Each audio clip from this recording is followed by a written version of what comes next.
Assalamualaikum warahmatullahi wabarakatuh.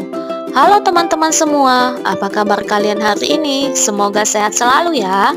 Pada video kali ini kita akan membahas materi IPA kelas 7 yaitu tentang ekosistem.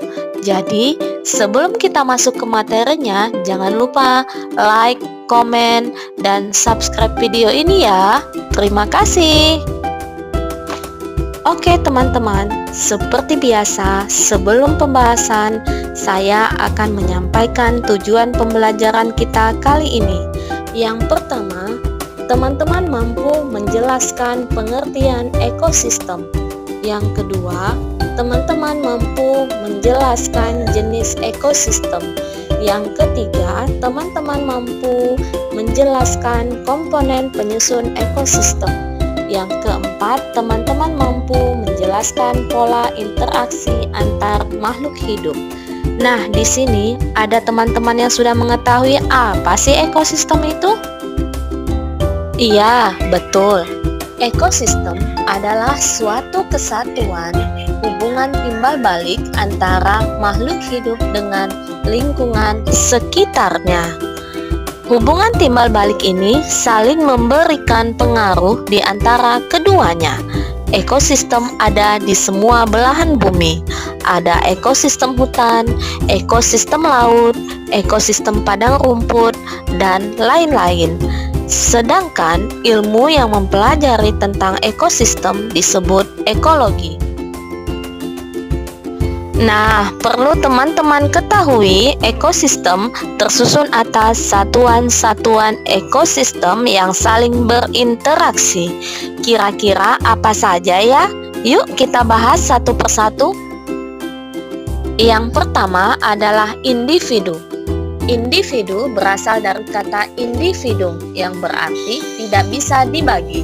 Berdasarkan ilmu ekologi, individu berarti satu organisme. Contohnya, seekor sapi, seekor kambing, seekor nyamuk, seekor kupu-kupu, dan masih banyak contoh lainnya. Yang kedua adalah populasi. Populasi merupakan sekumpulan individu yang sejenis yang menetap pada daerah di waktu tertentu. Contohnya, sekumpulan atau sekelompok sapi, sekelompok kambing, sekelompok ayam, sekelompok kucing. Yang ketiga adalah komunitas. Komunitas ini terdiri dari beberapa populasi yang saling berkumpul. Contoh, sekelompok rusa, sekelompok jerapah, sekelompok harimau di padang rumput. Yang keempat, ekosistem. Ekosistem adalah hubungan timbal balik antara makhluk hidup dengan lingkungannya. Berdasarkan proses terbentuknya, ekosistem terbagi menjadi dua, yaitu ekosistem alami dan ekosistem buatan. Ekosistem alami ini sudah ada di alam. Jenis ekosistem yang terbentuk dengan sendirinya tanpa campur tangan manusia atau diciptakan oleh Allah. Contoh ekosistem alami adalah laut, sungai, dan hutan. Selanjutnya, jenis ekosistem yang kedua yaitu ekosistem buatan. Ekosistem buatan ini dibuat oleh manusia atau terbentuk karena adanya campur tangan manusia. Hal tersebut guna memenuhi kebutuhan manusia, contohnya akuarium, sawah, kolam, dan bendungan. Yang kelima, biosfer. Biosfer merupakan sekumpulan ekosistem yang ada di bumi. Jadi, biosfer ini meliputi seluruh ekosistem yang ada di permukaan bumi. Nah, itulah tadi satuan-satuan ekosistem yang saling berinteraksi.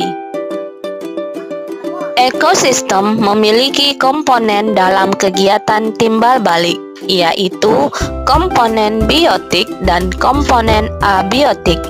Apa sih kira-kira perbedaan dari dua komponen tersebut? Yang pertama, komponen biotik. Komponen biotik adalah semua makhluk hidup yang terdapat di dalam ekosistem.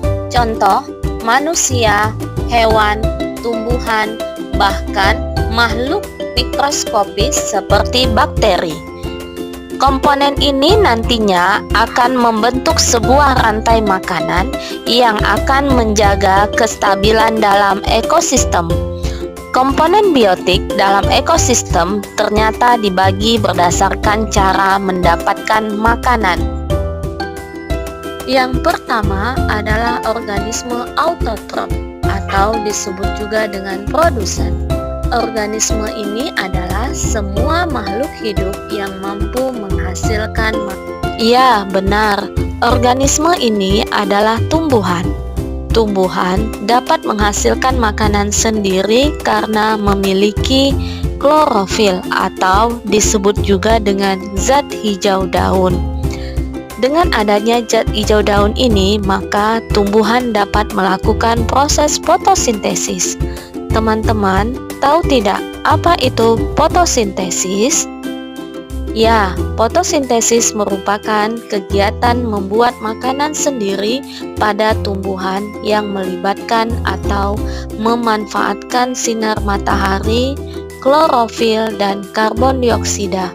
Dari kegiatan inilah tumbuhan dapat menghasilkan sebuah makanan yang dibutuhkan untuk dirinya sendiri. Selain itu, ternyata proses fotosintesis akan menghasilkan oksigen yang dibutuhkan makhluk hidup lainnya untuk bernafas. Yang kedua adalah organisme heterotrof atau disebut juga dengan konsumen. Organisme ini tidak bisa menghasilkan makanan sendiri dan bergantung dengan organisme lain dalam memenuhi kebutuhannya. Contoh dari organisme heterotrof adalah herbivora, karnivora, dan omnivora. Teman-teman pasti sudah pernah mendengarkan? Ya, herbivora merupakan organisme yang memakan daun dan tumbuhan. Karnivora merupakan organisme yang memakan daging, dan omnivora merupakan organisme yang memakan tumbuhan dan daging. Komponen biotik yang terakhir adalah dekomposer. Organisme ini adalah tumbuh kredit yang bertugas melakukan penguraian jasad organisme. Saat organisme mati, pengurai melakukan penguraian pada organisme tersebut sehingga akan diubah menjadi mineral dan unsur hara. Adapun contoh dari dekomposer adalah bakteri, jamur, cacing tanah, dan lain-lain. Selanjutnya adalah komponen abiotik. Komponen abiotik adalah komponen tak hidup yang mendukung serta menjaga keseimbangan suatu ekosistem. Contohnya air, cahaya matahari, iklim, batu, kelembaban, dan lain-lain. Komponen abiotik inilah yang mempengaruhi makhluk hidup dapat bertahan hidup ataupun tidak dalam suatu ekosistem. Komponen biotik maupun komponen abiotik memiliki peran yang sangat besar dalam keberlangsungan kehidupan di bumi. Yang pertama adalah netralisme. Netralisme merupakan hubungan antara makhluk hidup berbeda jenis yang tidak saling mempengaruhi, meskipun makhluk hidup tersebut berada dalam habitat yang sama.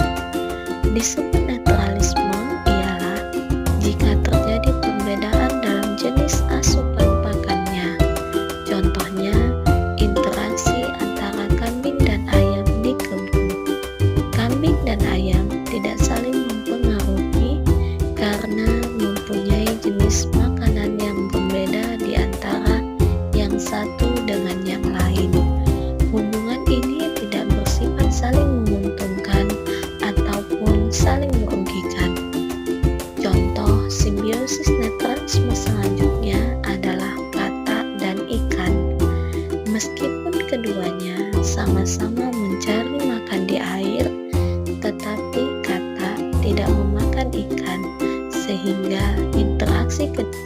Pola interaksi yang kedua adalah kompetisi.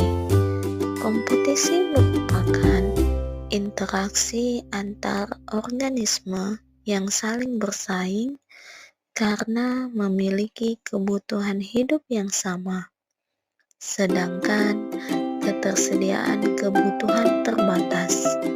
Interaksi kompetisi ini adalah interaksi antara dua atau lebih spesies yang saling menghalangi.